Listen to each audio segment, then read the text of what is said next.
इंतखाबात कब कराए जाएं? हुकूमत और अपोजिशन बिलाखिर एक मेज पर। हुकूमत ने अपनी और पीटीआई ने अपनी शर्तें रख दी। पीटीआई ने कहा मई में कौमी और सूबाई असम्बलियां तहलील की जाएं, जुलाई में इंतखाबात एक साथ कराने के लिए आईनी तरमीम की जाए, आईनी तरमीम के लिए तहरीक इंसाफ के इस्तीफे वापस लिए जाएं।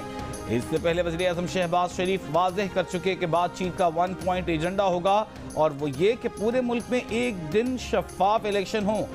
हुकूमती इत्तेहाद के सरबराह मौलाना फजल रहमान का मुज़ाकरात में शिरकत से इनकार। इससे पहले फरीक़ैन ने एक दूसरे को खुशामदीद कहा, मुस्कुराहटों के तबादले हुए। हुकूमत की नुमाइंदगी इसहाक डार, यूसुफ गिलानी, आज़म नज़ीर तारड़, ख्वाजा साद रफीक, नवीद कमर, किश्वर जहरा ने की। तहरीक इंसाफ की जानिब से शाह महमूद कुरैशी, फवाद चौधरी और बैरिस्टर अली जफर बातचीत के लिए आए। मुज़ाकरात का अगला दौर कल दोपहर 3 बजे होगा।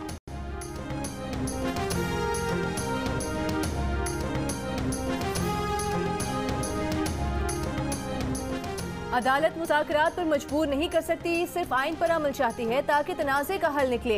ना कोई हिदायत जारी कर रहे हैं, ना कोई टाइमलाइन दे रहे हैं, मुनासिब हुक्मनामा जारी करेंगे। मुल्क भर में इंतखाबात एक साथ कराने के केस में चीफ जस्टिस के रिमार्क्स। कहा बराए मेहरबानी आइन के लिए एक दूसरे के साथ बैठें, कौमी मफाद और आइन के तहफ़्फ़ुज़ के लिए इत्तफाक ना हुआ तो जैसा है वैसा ही चलेगा। दौरान समाअत चीफ जस्टिस ने रिमार्क्स दिए कि हुकूमत मुज़ाकरात में संजीदा है तो खुद कदम उठाती। हुकूमत ने नेक नीति दिखाने के लिए क्या इक़दाम किए हैं? लगता है हुकूमत सिर्फ पास खेल रही है।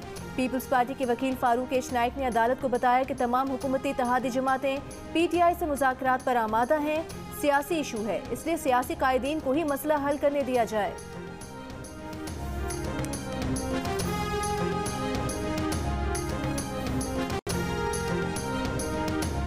पाकिस्तान का पार्लिमान आइन के साथ खड़ा है।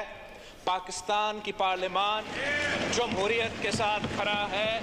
पाकिस्तान का पार्लिमान की बालादस्ती और आइन का बालादस्ती के साथ खड़ा है। National Assembly of the Islamic Republic of Pakistan reposes its full confidence in the leadership of Mia Mohammad Shehbaz Sharif as the Prime Minister of the Islamic Republic of Pakistan.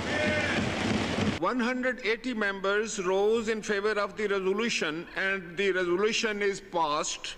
Consequently, Mia Mohammad Shehbaz Sharif has obtained the vote of confidence from the National Assembly and commands the confidence of the majority of the members of the National Assembly as Prime Minister of the Islamic Republic of Pakistan. वज़ीर आज़म शहबाज शरीफ ने एतमाद का vote ले लिया। 180 अरकान ने एतमाद का इजहार किया, डेस्क बजाकर खैर मकदम किया। करारदाद वज़ीर ख़ारजा बिलावल भुट्टो जरदारी ने पेश की। कहा पाकिस्तान का ऐवान आइन और जमहूरियत के साथ खड़ा है। पार्लियामेंट सुप्रीम कोर्ट के 4-3 के अक्सरियती फैसले के साथ खड़ी है। कौमी असम्बली शहबाज शरीफ पर वज़ीर आज़म की हैसियत से पूरे एतमाद का इजहार करती है। स्पीकर कौमी असम्बली ने कहा अगर मुफ्ती अब्दुल शकूर जिंदा होते तो एतमाद के वोट 181 होते। वज़ीर आज़म शहबाज शरीफ ने कायद हिज़्ब इख्तिलाफ राजा रियाज की नशिस्त पर जाकर उनका शुक्रिया अदा किया। फैसले का एहतराम करना मेरा फर्ज है कि मैं इनके साथ खड़ा हूँ। जनाब स्पीकर, जो फैसले इन्होंने किए हैं, जो करारदादें इन्होंने पास की हैं, आपके तोसत से मैं और मेरी हुकूमत इनके साथ खड़ी है। मैं इनका मान नहीं तोड़ूंगा और इनके साथ खड़ा हूँ। बिल्कुल जनाब स्पीकर, हर सूरत। घर भिजवाते हैं तो 1000 बार जाने को तैयार हूँ, लेकिन पार्लियामान का मान नहीं तोड़ूंगा। एतमाद का वोट लेने के बाद वज़ीर आज़म शहबाज शरीफ का खिताब। कहा आज ऐवान ने अपना फैसला दे दिया। हम 3 रुकनी बेंच का फैसला नहीं मानते, 4 रुकनी बेंच का फैसला मानते हैं। हमें मुज़ाकरात का कहा गया, हमारे पास तो सोटी भी नहीं, हम तो बातचीत करते हैं। ऑपोजिशन से बातचीत का एजेंडा एक ही है, पूरे मुल्क में एक दिन और शफाफ इंतखाबात। चीफ जस्टिस के रिमार्क्स की तरफ इशारा करते हुए कहा कि आज कानून के बारे में कह दिया है कि वो कानून जामिद रहेगा। ये सीना जोरी है। पार्लियामान की आईनी हैसियत को चैलेंज किया जा रहा है। पार्लियामान के इख्तियार को दुनिया की कोई ताकत नहीं छीन सकती। ये नहीं हो सकता कि पार्लियामान कानून बनाए और अदलिया उस पर स्टे दे दे। अदलिया को आइन रीराइट करने का कोई इख्तियार नहीं।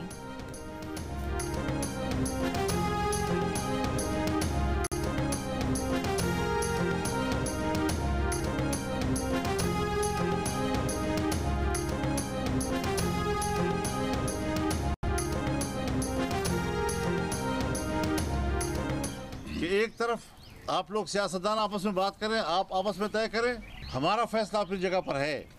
तो हथौड़ा भी दिखा दिया, तो ये हथौड़ा जरा हटा दें। और मैं अपना मौक़िफ़ वाज़ेह कर देना चाहता हूँ कि सियासतदानों का भी मसला नहीं है कि सियासतदान आपस में बैठकर बात तय करें, ये इलेक्शन कमीशन का मामला है।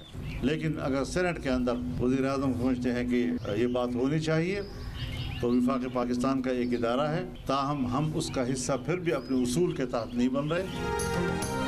मौलाना फजलुर रहमान का तहरीक इंसाफ के साथ मुज़ाकरात से इनकार, कहा सेनेट में भी मुज़ाकरात का हिस्सा नहीं बनेंगे। इलेक्शन के लिए मुशावरती अमल सियासी जमातों का नहीं बल्कि इलेक्शन कमीशन का काम है। सुप्रीम कोर्ट सियासी जमातों को मजबूर कर रही थी कि बातचीत करें। सारी सियासी जमातों की जानिब से एक शख्स को राजी करने पर एतराज़ है। अदालत मुज़ाकरात का भी कह रही है और साथ ही कह रही है हमारा फैसला अपनी जगह मौजूद है। सुप्रीम कोर्ट पहले अपना हथौड़ा हटाए।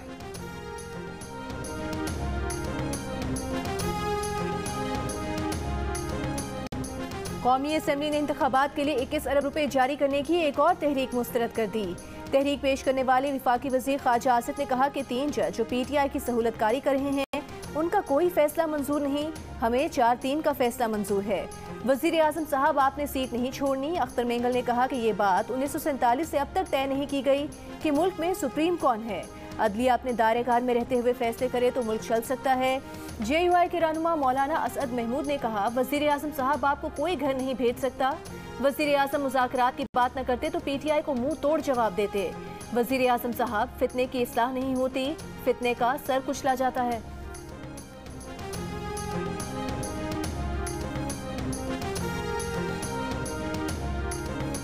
14 मई को अगर कोई कराना चाहे तो फिर भी नहीं होंगे, कि सारे मिल के भी कराना चाहे फिर भी नहीं हो सकते। आप कह रहे हैं कि नहीं होंगे, तो क्या ये तौहीन अदालत नहीं होंगी और इसके कॉन्सिक्वेंसेस का पता है पार्लियामान को? मैं कह रहा हूँ कि यार ये तौहीन शुहीन करते करते कि पाकिस्तान को कोई बहुत बड़ी गुदानना पहुँचा देना। हर आदमी, हर शख्स, हर इदारा अपनी अनाज जो है ना वो पाकिस्तान की इज्जत से कम रखे। अगर सारे मिलकर भी चाहें तो भी 14 मई को इलेक्शन नहीं हो सकते। स्पीकर कौमी असेंबली राजा परवेज अशरफ का 2 टोक मौक़िफ़।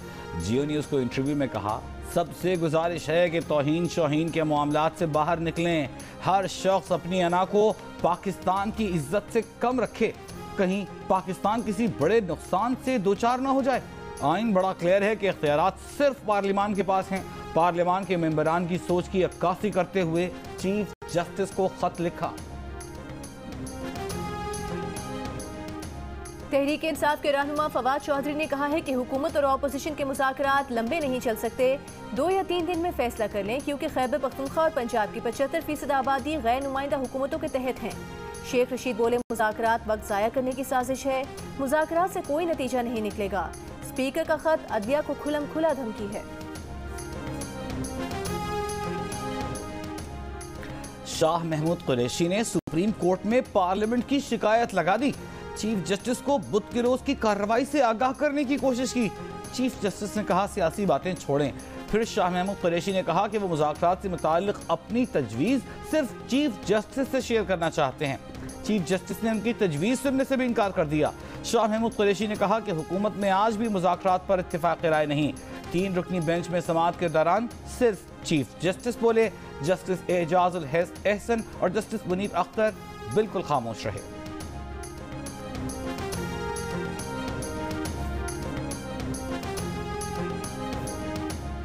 बड़ी डेवलपमेंट है कि PTI और PDM मुज़ाकरात के लिए आगे बढ़ रहे हैं। अमीर जमात इस्लामी सिराजुल हक का मौजूदा सियासी सूरत हाल पर तबसरा। कहते हैं पहले तो सियासतदान एक दूसरे का नाम सुनने को तैयार नहीं थे, मामलात अब बेहतरी की तरफ जा रहे हैं। मुज़ाकरात से नताइज और मसले का हल निकलेगा। सुप्रीम कोर्ट खुद बोझ न उठाए, ये बोझ सियासतदानों को उठाने दे। तहरीक इंसाफ के रहनुमा फवाद चौधरी ने कहा है कि वजीर आजम को दिए जाने वाले एतमाद के वोट में अगर मुनहरिफ अरकान के वोट भी शामिल हैं तो हुकूमत अक्सरियत खो चुकी, क्योंकि वो वोट नहीं दे सकते। वजीर आजम का असल एतमाद का वोट तब होगा जब सदर पाकिस्तान कहेंगे। अभी एतमाद का वोट लेने की सियासी हैसियत तो हो सकती है, लेकिन कोई आईनी हैसियत नहीं है। शीरी मज़ारी ने कहा अफसोस है एतमाद के वोट में मुनहरिफ अरकान के वोट भी शुमार किए गए, क्योंकि बदकिस्मती से इस वक्त कानून पर अमल नहीं किया जा रहा।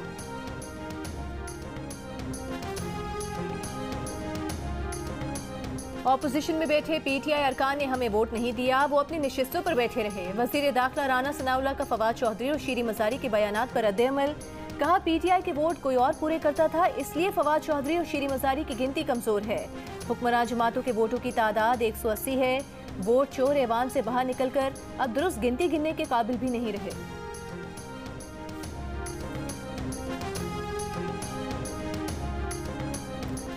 अवामी नेशनल पार्टी ने इमरान खान और लेफ्टिनेंट जनरल रिटायर्ड फैज़ हमीद के खिलाफ पेशावर हाई कोर्ट में दरख्वास्त दायर कर दी। दरख्वास्त में कहा गया है कि इमरान खान ने फैज़ हमीद की मुआवनत से शिद्दत पसंदों की दोबारा आबादकारी में सहूलतकारी की। इमरान खान ने इसका इतराफ़ खुद मीडिया में किया। मुल्क में दहशत गर्दों की दोबारा आबादकारी की तहकीकात के लिए फैक्ट फाइंडिंग कमीशन बनाया जाए। इमरान खान समेत जिम्मेदारान के तयन के लिए जुडिशल कमीशन बनाया जाए। दरख्वास्त में साबिक़ वज़ीर आला महमूद खान और बैरिस्टर सैफ को भी फरीक बनाया गया है।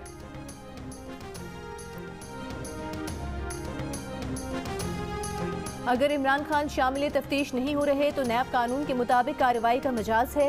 नैब को तहकीकात से नहीं रोक सकते। इस्लामाबाद हाई कोर्ट के चीफ जस्टिस के रिमार्क्स। तोशा खाना केस में इमरान खान और बुशरा बीबी की नैब तलबी के खिलाफ दरख्वास्त मुस्तरद। इस्लामाबाद हाई कोर्ट की नैब को कानून के दायरे में रहते हुए कार्रवाई आगे बढ़ाने की हिदायत। अदालत में नैब ने मौक़िफ़ इख्तियार किया कि इमरान खान और उनकी बीवी ने 14 करोड़ से जायद के 58 तहाइफ 3 करोड़ 80 लाख में रख लिए। इमरान खान ने मालूमात देने के बजाय टाल मटोल वाला जवाब भेजा है।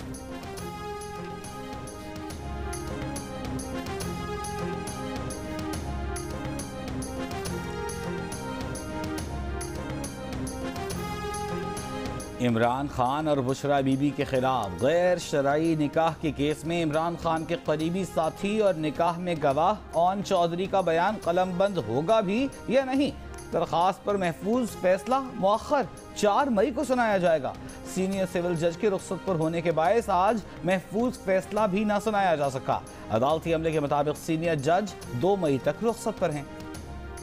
इमरान खान के साबिक करीबी साथी और वज़ीर आज़म शहबाज शरीफ के मामले खुसूसी ओन चौधरी की लंदन में नवाज शरीफ से मुलाकात। मुल्क की मौजूदा सियासी सूरत हाल पर तबादला ख्याल। ओन चौधरी ने नवाज शरीफ को जहांगीर तरीन का पैगाम पहुँचाया। एमक्यूएम पाकिस्तान ने कराची की मरदमशुमारी पर अपने एतराज़ात वज़ीर आज़म के सामने पेश कर दिए। वज़ीर आज़म ने वफाकी वज़ीर एहसन इकबाल को एमक्यूएम के तहफ़्फ़ुज़ात दूर करने की हिदायत कर दी। एमक्यूएम के वफ़द में खालिद मकबूल सिद्दीकी, वफाकी वज़ीर अमीन उल हक, मुस्तफ़ा कमाल और फ़ारूक सत्तार शामिल थे। मुस्तफ़ा कमाल ने कहा कि मरदमशुमारी में जब तक एक एक फ़र्द को गिन नहीं लिया जाता उसे तस्लीम नहीं किया जाना चाहिए। चीफ मरदमशुमारी कमिश्नर डॉक्टर नईम ज़फ़र का फ़ारूक सत्तार को ख़त। कहा मरदमशुमारी की तारीख में तोसी के दौरान इदारा शुमारियात की निशानदही पर कराची में मज़ीद 20 लाख अफराद का इंदराज किया गया। जिन इलाकों में खाना शुमारी नहीं हुई उनकी फहरिस्त फराहम कर दें। तमाम काम 30 अप्रैल तक मुकम्मल कर लेंगे।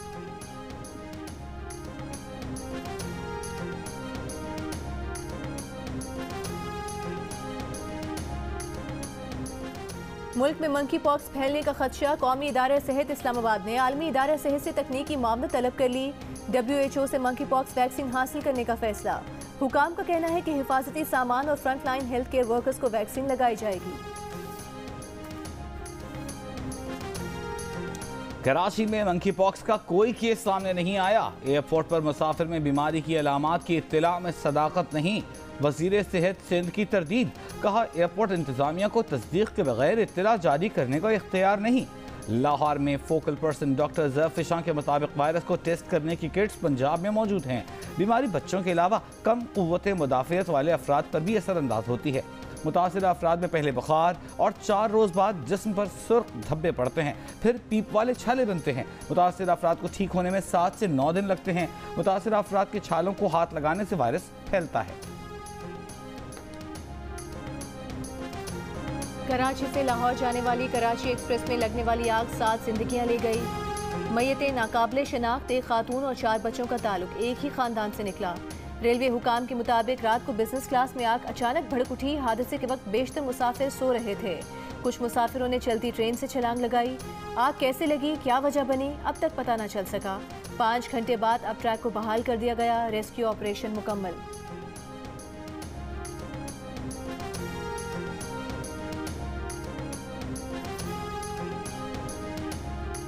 1 मई से पेट्रोलियम मसनूआत की कीमतों में कमी का इम्कान। ऑयल कंपनी के ज़राए बताते हैं कि पेट्रोल की कीमत में 4.5 रुपये, डीजल की कीमत में 6 रुपये फी लीटर तक कमी मुतवक्के है। नई फसल के बाद गंदम का हसूल। महकमे खुराक ने पंजाब की 1100 फ्लावर मिल्स को सरकारी गंदम का कोटा मुअत्तल कर दिया। गंदम के हसूल तक फ्लावर मिल्स का कोटा बंद रहेगा। महकमे खुराक के इकदाम पर रद्द-ए-अमल में सूबे में आटे की कीमत बढ़ गई। 20 किलो आटे का थैला 2300 रुपये से बढ़कर 2550 रुपये का हो गया। फ्लावर मिल्स मालिकान का कहना है कि लाहौर समेत पंजाब भर के डीसीज गंदम के प्राइवेट परमिट भी जारी नहीं कर रहे। सेक्रेटरी खुराक का कहना है कि 10 किलो का थैला गंदम प्रोक्योरमेंट तक बंद रहेगा। ओपन मार्केट में गंदम का परमिट आज से जारी कर रहे हैं।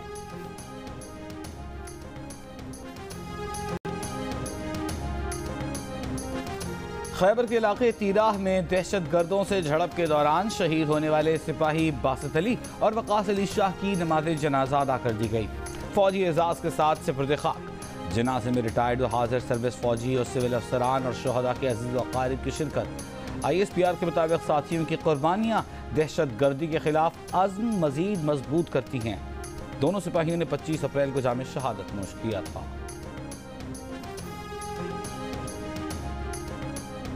हमारे स्पीकर खैबर पख्तूनख्वा असम्बली के स्पीकर पंजाब असम्बली के सब्तैन खान साहब, इन्होंने खुद खान साहब से पूछ के अप्लाई किया कि असम्बली को बहाल करें।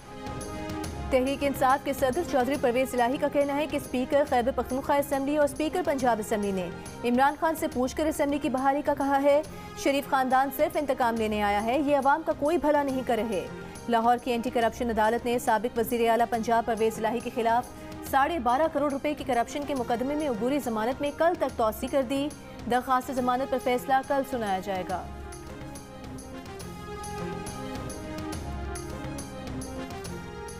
वज़ीर आज़म शहबाज शरीफ कौमी असम्बली से एतमाद का वोट लेंगे। जियो न्यूज़ ने 24 अप्रैल को ही यह खबर नशर की थी। मुस्लिम लीग नून ने इस खबर की तरदीद की थी। इस्लामाबाद की अदालत ने इमरान खान को 29 अप्रैल को ज़ाती हैसियत में तलब कर लिया। जुडिशल मैजिस्ट्रेट इस्लामाबाद ईस्ट ने तलबी का समन जारी कर दिया। हाजिरी यकीनी बनाने का नोटिस जमान पाक लाहौर के एड्रेस पर भेजा गया है। इमरान खान के खिलाफ थाना सहाला में हंगामा आराई केस में FIR दर्ज है।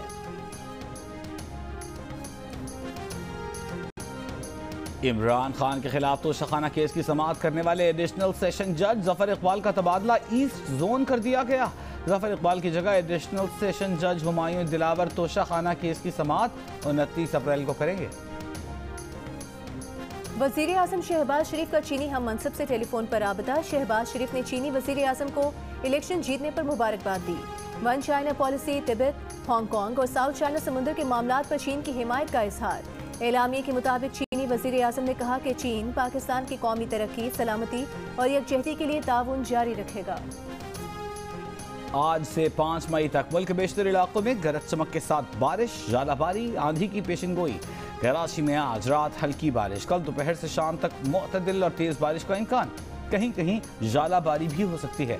सांगड़, बिटियारी, बदीन के नशेबी इलाके ज़ेर-ए-आब आने का खदशा।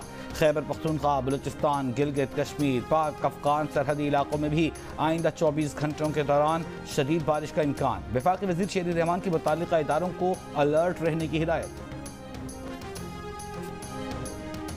वज़ीर ख़ारिजा बिलावल भुट्टो ने कहा है कि वो शंघाई ताउन तंजीम के इजलास में शिरकत के लिए 4 मई को भारत जाएंगे। दौरे में भारतीय वज़ीर आज़म को मुलाकात की दरख्वास्त नहीं की गई। इजलास में शिरकत के बाद 5 मई को वतन वापस आ जाएंगे। नायब वज़ीर ख़ारिजा हिना रबानी खर ने प्रोग्राम जिरगा में गुफ्तगू करते हुए बताया कि बिलावल भुट्टो के दौरे में किसी किस्म के बैकडोर मुज़ाकरात एजेंडे में शामिल नहीं, न दोनों ममालिक ने ऐसी किसी ख्वाहिश का इजहार किया। प्रोग्राम जिरगा हफ्ते की रात 10:05 पर नशर किया जाएगा।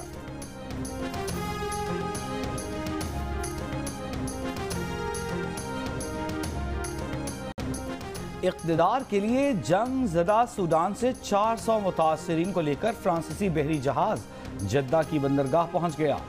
जद्दा पहुंचने वालों में पाकिस्तानी शहरी भी शामिल। सूडान में झड़पों से अब तक 500 से ज़ायद अफराद हलाक हो चुके हैं। जापान में 2030 तक बड़ी कंपनीज में खवातीन एग्जीक्यूटिव्स की तादाद 30% से जायद करने का हदफ मुकर्रर। जापानी वज़ीर आज़म का कहना है कि खवातीन एग्जीक्यूटिव्स की तादाद बढ़ाने से मार्केट में मुकाबले और जदीदियत के साथ मईशत को भी फ़रोग़ मिलेगा। साल 2022 में जापान की बड़ी कंपनीज में खवातीन एग्जीक्यूटिव्स की तादाद 11% रिकॉर्ड की गई थी।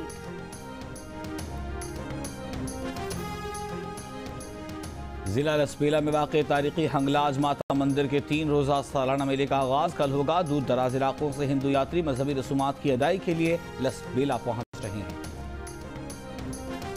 लाहौर में नेशनल एमेचर गोल्फ चैंपियनशिप के दूसरे रोज खवातीन के मुकाबले।